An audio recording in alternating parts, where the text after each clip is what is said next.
Ever wondered why you do the things you do, even when you know they re not good for you? What if I told you the answer lies within the fascinating science of habits? Hello, book lovers, and welcome back to Ace Book Talk.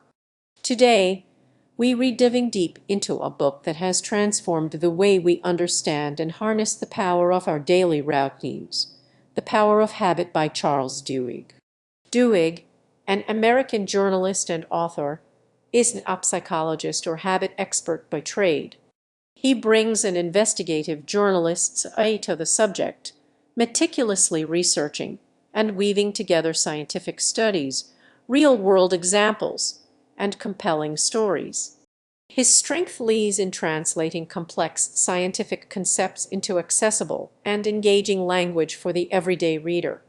Published in 2012, The Power of Habit wasn't just another self-help book.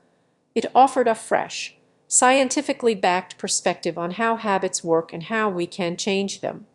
It quickly became a bestseller, sparking conversations about how we can improve our lives, our organizations, and even our societies by understanding the science of habit formation.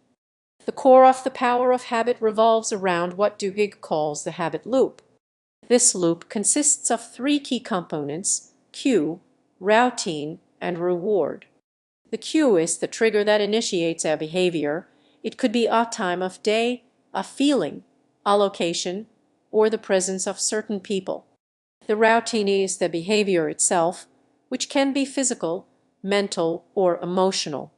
And the reward is the positive reinforcement that the brain associates with the routine, making us more likely to repeat the behavior in the future when the same cue arises. Duhigg illustrates this loop with numerous examples, from the mundane to the extraordinary. He talks about how brushing your teeth becomes a habit through the cue of waking up, the routine of brushing, and the reward of a clean mouth and fresh breath.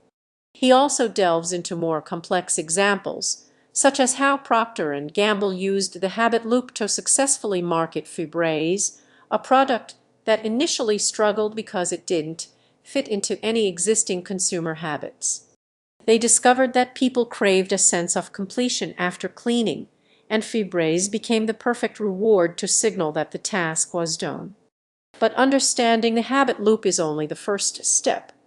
The real power lies in learning how to change our habits. Duhigg introduces the golden rule of habit change, which states that you can't simply eliminate a bad habit. You must replace it with a new, healthier one. This is because the brain craves the reward associated with the old habit, and if you don't provide an alternative, it will eventually revert to the original behavior.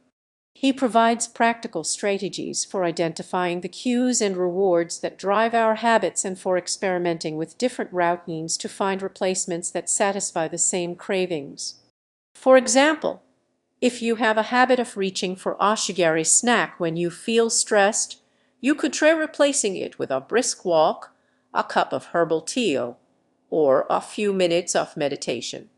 The key is to find a new routine that provides a similar sense of relief or pleasure without the negative consequences of the old habit. The power of habit goes beyond individual habits and explores how habits shape organizations and societies. Duhigg examines how companies like Starbucks use habit training to empower their employees and improve customer service. He also delves into the role of habits in social movements, such as the Montgomery bus boycott, demonstrating how collective habits can drive significant social change. One of the most compelling aspects of the book is its emphasis on the importance of belief. Duhigg argues that for habits to truly take hold, we need to believe that change is possible.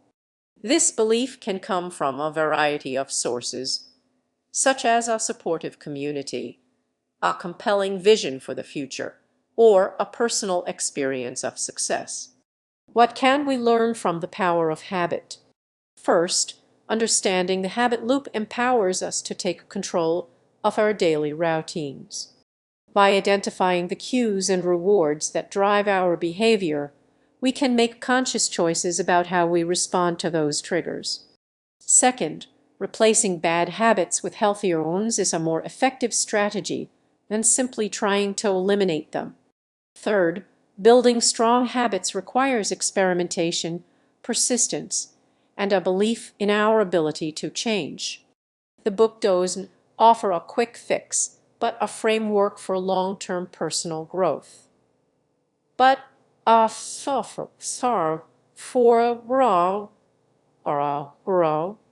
This process includes introspection, self-compassion, and adapting based on personal experience. In essence, the power of habit is a practical guide to understanding and changing the habits that shape our lives. It is not just about breaking bad habits and forming good ones, but about understanding the fundamental mechanisms that drive our behavior and using that knowledge to create a more fulfilling and successful life. It reminds us that we have the power to shape our destinies, one habit at a time. The book is a powerful tool for anyone looking to achieve their goals, improve their relationships, and live a more meaningful life. By understanding the science of habit formation, we can unlock our full potential and create the lives we truly desire. I hope you enjoyed today's deep dive into the power of habit. If you found this book talk insightful, don't to like this video and subscribe to Ace Book Talk for more book recommendations and thought-provoking discussions. Let me know in the comments what habits you're working on changing. Until next time, happy reading.